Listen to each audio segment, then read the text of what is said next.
This cannot possibly be healthy, and it certainly isn't fun, and yet I think it's really, really common among creators.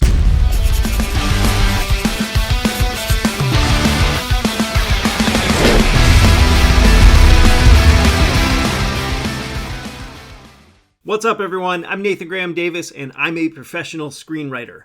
I rebroke into Hollywood in 2021, got my first movie made in 2022, and I'm leaving behind my day job in 2023. I'm using this series to document all the highlights and insights and challenges along the way as I try and take that momentum and turn it into a full-time career. So, Happy New Year!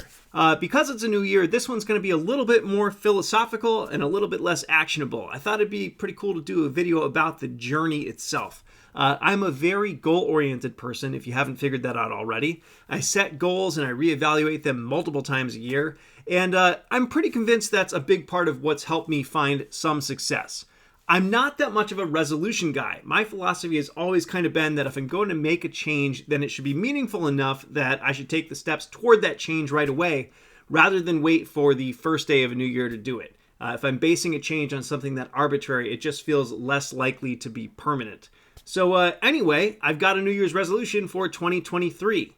It's something that I've been thinking about a lot since this past fall, and although I'm sure my thoughts will continue to evolve on it, I've taken some steps to embrace it, and I'm officially making it a 2023 thing. We have all heard the cliche that it's not the destination, it's the journey.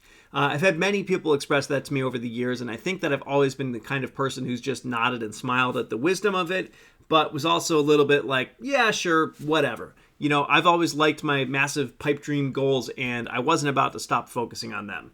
Last year, I achieved one of those pipe dream goals. I got a legitimate Hollywood movie made, and as a result, I've kind of come face to face with the truth of that old idiom. Walking onto set that first day was one of the top 10 days of my life. It was amazing. Walking onto set on the third day was still amazing, but my brain had already normalized it a little bit. You know, it felt a little bit more like going to work, even if I was going to work at like the best day job ever. Just, you know, a bit of the sheen had worn off. And it continued to wear off until a few weeks later, it was just another event in my life, and I was already focused on the next bigger goal, which, given how much that event meant to me, seems weird.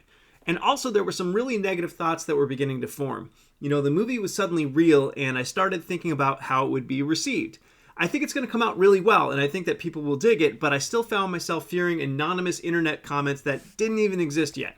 I found myself wondering what family and friends and, you know, even middle school bullies who I hadn't seen in 25 years would think of it. And even on set, I found myself wondering if these people really liked the script as much as they said they did, or if they were just being nice. In addition to that, I found it really, really difficult to write in the months that followed. I showed up nearly every single day and put the time in, but the pressure to one-up myself just made it challenging to actually get anything on the page. And when I did write, I didn't like most of what I was writing. So what the actual fuck?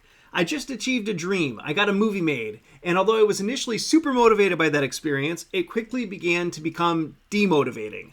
And by the way, it's news to me, but this is apparently not that uncommon. I've talked to several writers since who spoke of the exact same crash after their movies wrapped production. You know, I always felt that if I could just get a movie made, I'd be satisfied, but I wasn't. And so I started exploring that and asking things like, what would satisfy me? And eventually I came to the conclusion that if I continue on with this mindset, I could win an Oscar for the most successful movie of all time and still not feel satisfied with that achievement. I'd want the next Oscar and the next most successful movie and probably something else. And that makes sense because I was never satisfied with any of my other writing achievements either. This cannot possibly be healthy, and it certainly isn't fun, and yet I think it's really, really common among creators. You know, I look at Robin Williams and Chris Cornell and Anthony Bourdain and many others who we lost way too soon, who were at the top of their game both critically and commercially, and maybe their issues weren't exactly the same, but from the perspective of an aspiring artist, they had it all, and they weren't happy.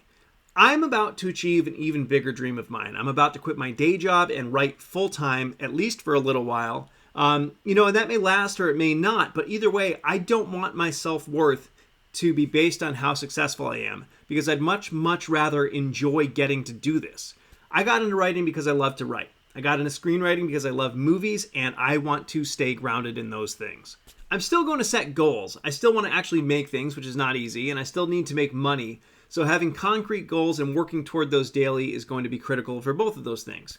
But I'm also going to try and be much more mindful about enjoying the process, and I'm going to try and check myself every time I fall into the trap of caring too much about what people think. I'm going to focus more on the journey and let the destination simply be the reason for it. It took me a while to admit this to myself, but I think a big part of what I've been chasing all these years is prestige and doing something special, which, when it comes down to it, is about what other people think of me. And, most likely it's rooted, in all the years that I spent being bullied as a kid and some desire to prove myself as a result of that. But in terms of things that I actually value, prestige is not high on the list. And so it shouldn't be the why behind the things that I'm doing. I value providing a good life for my family and spending time with them and my friends. I value art. I value the creation of things for the pure joy of it, both for me and for the audience. And I value working with people I like and admire. Those feel like healthier motivators and effective ones, and I think that they're things that I can enjoy in the moment. And they should, I think, make it easier to care less about awards and reviews and just constantly one-upping myself. So thinking through all of this, and really thinking about it, reminded me a lot of a conversation that I had with Dalen Musson a couple years ago. And I remember at the time being just completely blown away by his attitude and recognizing the wisdom in it, but I wasn't sure it was for me. I think I get a whole lot better where he was coming from now. And because that whole discussion was so inspiring, I'm going to share a short clip from it. So you just reached what is kind of like a pinnacle for a lot of people, right? 100%. So like, where do you take that? Where do you take that momentum and energy and amazingness? I don't know. It doesn't matter. Doesn't matter. I get to go. You're zen as fuck about this, dude. It's kind of awesome. Listen, I might never do anything this rad again, and that's fine, because I think you have to find something amazing in every project. And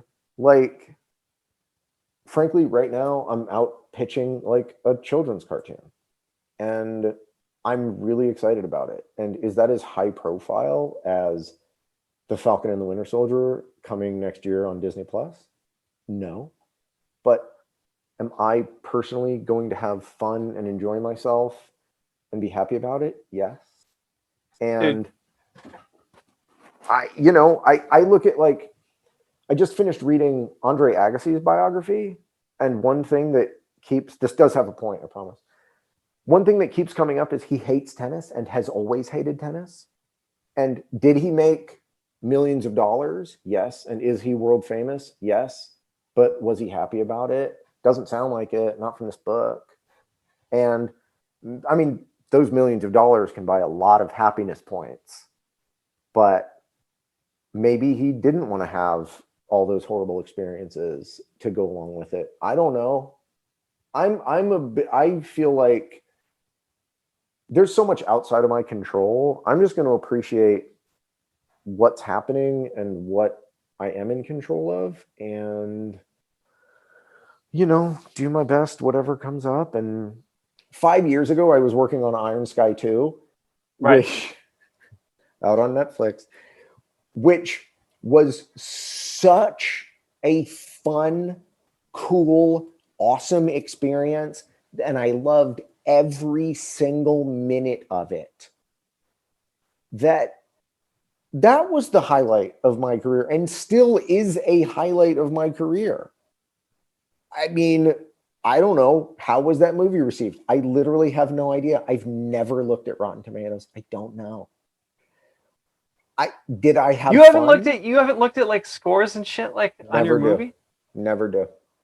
What good's it gonna do? I would never be able to avoid that. I know myself. Let me ask you this from a philosophical standpoint. Now I'm getting my degree in philosophy put to good use. I look at it like this. What purpose will that serve? Will it make me, if it's a 98 on Rotten Tomatoes, it's not a 98. If it's a 98 on Rotten Tomatoes, will that make my life better? And if it's a 50 on Rotten Tomatoes, will it make my life worse? And the answer is no and yes. It can only bring feelings of hurt and sadness and shame and all those things for me. Other people, I don't know. You're 100% right. I just don't know how you resist the temptation. Why would you ever do it? Why would you do it? Hey, I wonder what heroin's like. I don't know. It probably sucks. Don't try it. Oh, it makes you feel amazing. Okay. And then what? And then what happens? To what end? The most important question anybody ever asked me about the steps that I was about to take. To what end? If that spoke to you at all, you should watch the whole video. It's full of gems like that one. Or at least, it's full of them after like the first 11 to 12 minutes when we finally started talking about writing. I wasn't as judicious of an editor back then. And by the way, as zen as Dalen is about all of this, he has not stopped crushing it as a writer. Coming off of The Falcon and the Winter Soldier, he landed what is arguably an even bigger dream job. He's working on the new Captain America. So you can enjoy the journey and focus less on the destination and still wind up doing super cool things that you love. Anyway, for those of you who are here for advice, this was not the most actionable video. But I also know that I'm very much not alone in terms of chasing prestige and the next big thing. And I have known so many writers over the years who have said things like, if I could just get a movie made, I'd be satisfied. Many have even said the same thing about simply landing a rep or optioning something. And maybe for some people that's true and it really would leave them happy and satisfied if those things happened.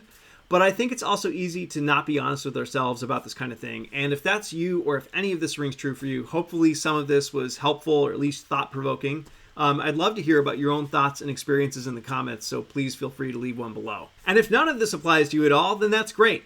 I'll catch you in the next one.